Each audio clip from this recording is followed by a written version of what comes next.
شايف الصور اللي قدامك دي؟ كل الصور دي جايه بريزوليوشن عالي جدا، والبرامج بتاعتها بتكون بفلوس، بس هنا موجوده في تليفونك السامسونج ببلاش وانت ما تعرفش عنها اي حاجه.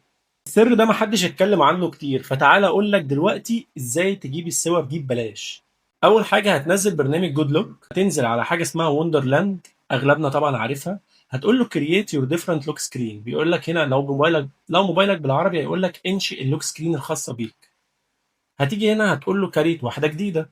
طيب حلو، شايف انت الزرار اللي تحت ده؟ هتدوس عليه. هيقول لك هنا، ثانيه كده اطلع لكم بس القلم تبقى الحياه اسهل شويه.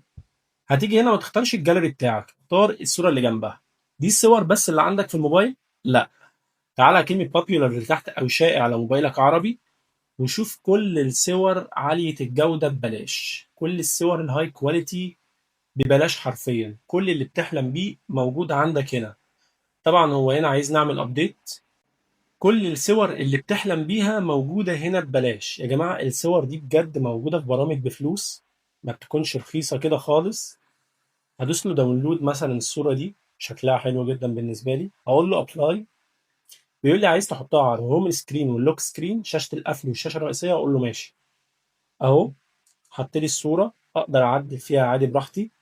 تمام. اقول له دان هنا. طيب كده الصورة اتحطت، لو رجعنا هنلاقيها. الطريقة دي جامدة، هتوفر عليك إن أنت تستخدم برامج أو تنزل صور بجودة مش عالية. الطريقة دي ممتازة. في حاجة ما تنساش تعمل لايك وتشترك، ولو أنت على التيك توك اعمل لايك واعمل لي فولو. سلام، صلى على النبي.